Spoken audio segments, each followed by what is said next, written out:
नमस्कार नेटिव। मैं nativist DD Raut, अध्यक्ष नेटिव रूल मूवमेंट बोल रहा हूँ।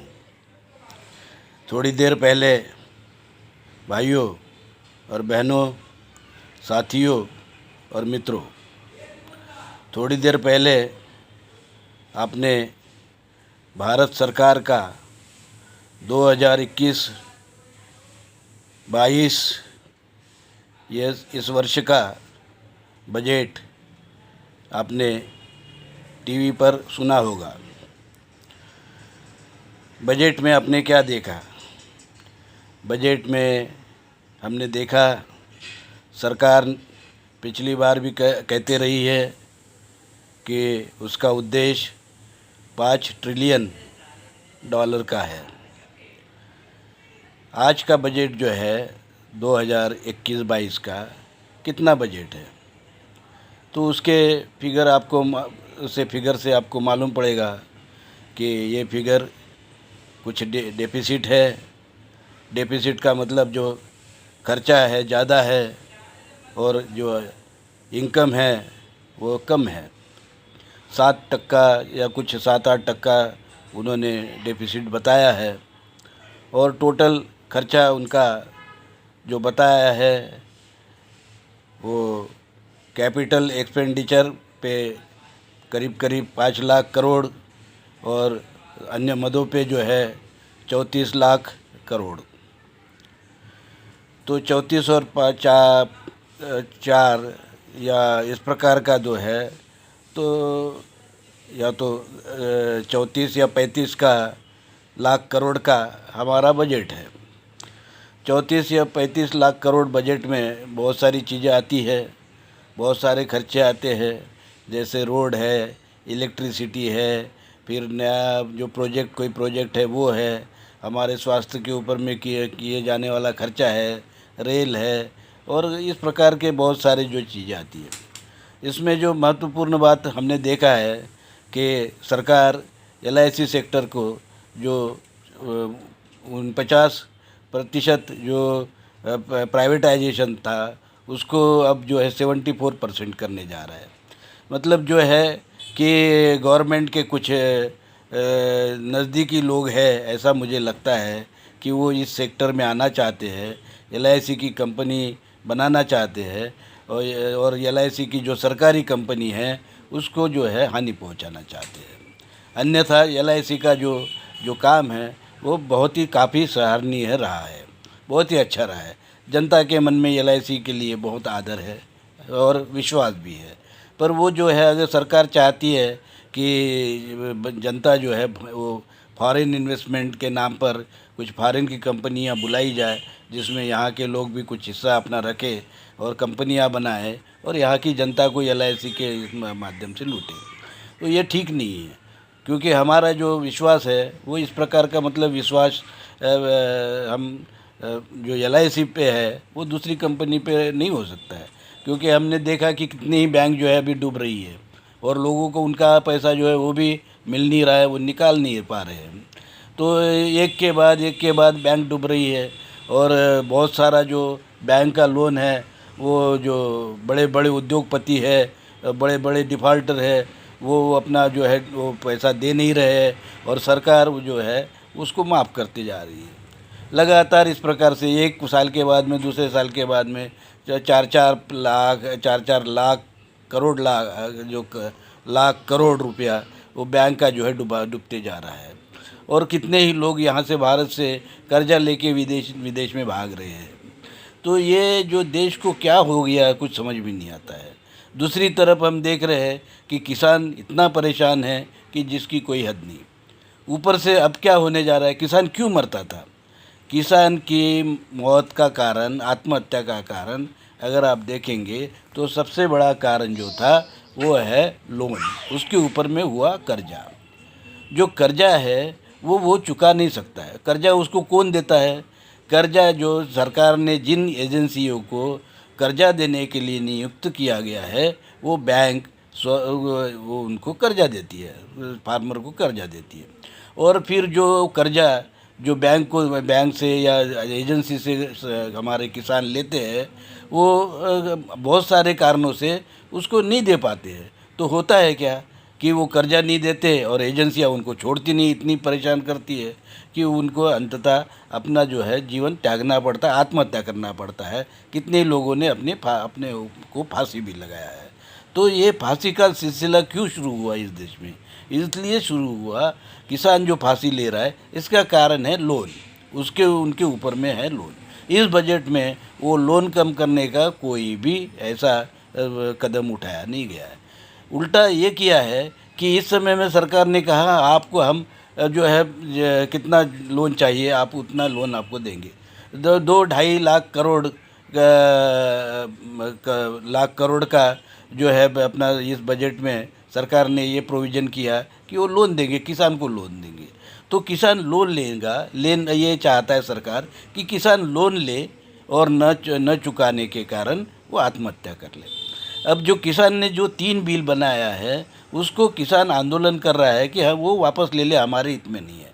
तो इस प्रकार से अगर किसान नहीं फंसता है तो सरकार चाहता है कि वो लोन ले। लोन लेंगे तो फिर क्या है, उनको क्या करना पड़ेगा, लोन चुका नहीं पाएंगे।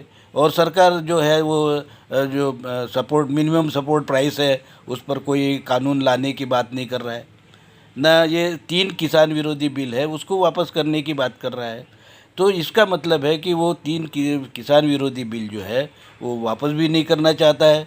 और जो है मिनिमम सपोर्ट प्राइस भी जो है किसान को नहीं देना चाहता है। वो कहते हैं किसान अपना सरकार कहता है कि हमने खरीदी का जो है खरीदी का टारगेट उसका पैसा जो है हमने बढ़ा दिया है। मतलब जो पहले 100 करोड़ के हम खरीदते थे अभी हम 200 करोड़ की खरीदेंगे, 500 करोड़ की खरीदेंगे। पर जो रेट का क्या है, रेट के बारे में तो आप कुछ नहीं कह रहे। तो खरीद लेंगे आप और उसके बाद में क्या करेंगे, जनता से उसी कम भाव पे आप किसान से खरीद लेंगे और उनके ऊपर में इस प्रकार का फोर्स करेंगे कि कम भाव में वो बेचे और आप खरीद लेंगे। और कम भाव में खरीद लेने के बाद में आप कहेंगे कि हमने क्वांटिटी तो बहुत खरीद ली, क्वांटिटी खरीद ली पर पैसे का क्या, किसान के पास में पैसा कितना गया। आप रेट की बात नहीं कर रहे, एमएसपी जो है उसकी बात नहीं कर रहे, उसके ऊपर में एक्ट लाना है उसकी बात नहीं कर रहे। उसके बारे में एक भी शब्द जो इस बजट में नहीं कहा गया। एमएसपी के बारे में जो 3 कृषि शेतकरी विरोधी कानून है उसको वापस लेने की आप कोई बात नहीं कर रहे।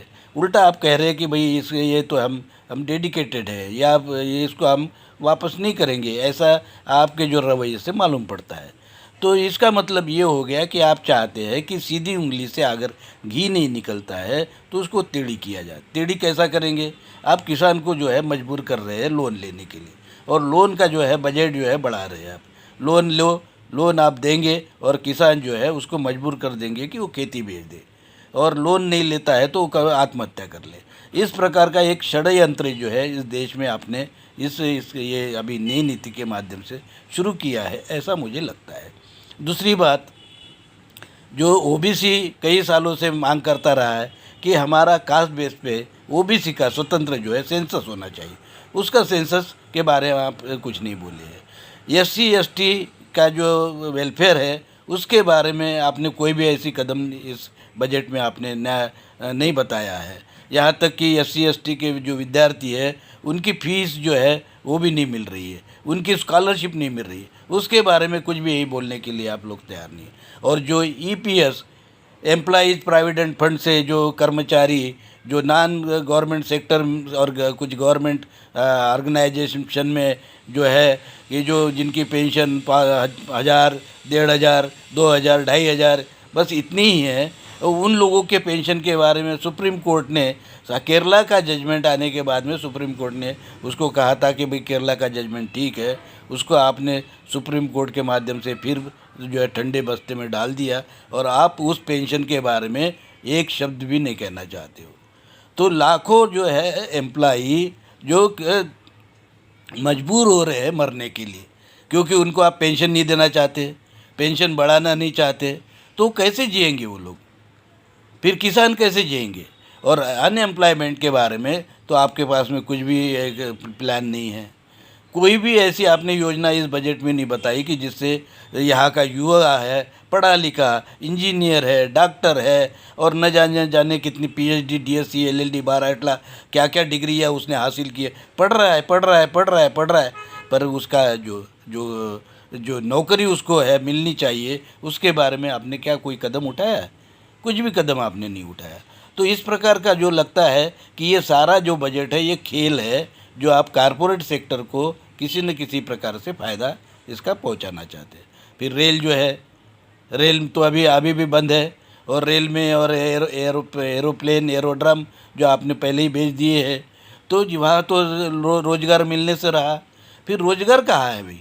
रोज़गार न कृषि क्षेत्र में बचा है, न अन्य क्षेत्रों में बचा है, तो हमारा युवक क्या करे? युवक तो रास्ते पे आ जाएगा।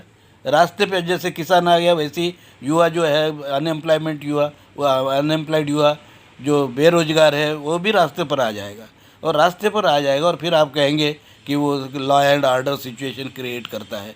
अब जो है सच्ची बात बताए तो आप उन जो फ्रीलांस रिपोर्टर होते हैं उनको भी आप अंदर डाल देते हो, और आपके जो क्या जो चैनल है उनको आपने इस प्रकार से ये कर लिया कि पॉकेटाइज कर लिया कि वो आपके खिलाफ़ बोलते नहीं है। और सुप्रीम कोर्ट भी जो है एक जो आंदोलन चल रहा है उसके बारे में कमेटी बना के चुपचाप 2 महीने के लिए बैठ गया है।